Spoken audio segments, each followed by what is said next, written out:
Hi friends, കോഴികളുടെ തീറ്റച്ചെലവ് കുറച്ച് അവരുടെ ആരോഗ്യവും പ്രതിരോധശേഷിയും മുട്ട ഉൽപ്പാദനവും എങ്ങനെ കൂട്ടാമെന്ന് നോക്കാം. അതിനായി ഈ വീഡിയോ അവസാനം വരെ സ്കിപ്പ് ചെയ്യാതെ കാണാൻ ശ്രമിക്കണേ. കോഴി വളർത്തൽ തുടക്കക്കാർക്ക് ഇത് ഉപകാരപ്രദമായിരിക്കും. ഇനിയിപ്പോൾ അങ്ങോട്ട് മഴക്കാലമൊക്കെ ആണല്ലോ.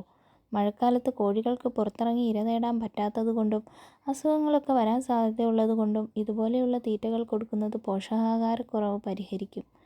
അപ്പോൾ ഇന്ന് ഞാൻ വളരെ ചിലവ് കുറഞ്ഞ രീതിയിൽ നമ്മുടെ പറമ്പുകളിലൊക്കെ ഉള്ള ധാരാളം പോഷകങ്ങൾ അടങ്ങിയ പച്ചിലകളൊക്കെ വെച്ചിട്ടാണ് തീറ്റ ഉണ്ടാക്കുന്നത്. പപ്പായ ഇല കോഴികൾക്ക് കൊടുക്കാൻ പറ്റുന്ന ഏറ്റവും നല്ല ഇലകളിലൊന്നാണ്. ഇതിൽ ധാരാളം പോഷകങ്ങൾ അടങ്ങിയിട്ടുണ്ട്. ചായമൻസ കൊടുക്കുന്നത് കോഴികളുടെ ശാരീരിക വളർച്ചയ്ക്കും മുട്ട ഉൽപ്പാദനത്തിനും മുട്ടത്തോടിന് കട്ടി കിട്ടുന്നതിനും വളരെ നല്ലതാണ്. വേലിച്ചീരയിൽ ധാരാളം പ്രോട്ടീനും വിറ്റാമിനുകളും ഉള്ളതുകൊണ്ട് ഇത് കൊടുക്കുന്നത് കോഴികളുടെ പ്രതിരോധശേഷിക്കും വളർച്ചയ്ക്കും നല്ലതാണ്. പനിക്കൂർക്ക കോഴികൾക്ക് തീറ്റയായും ഔഷധമായും കൊടുക്കുന്നത് നല്ലതാണ്.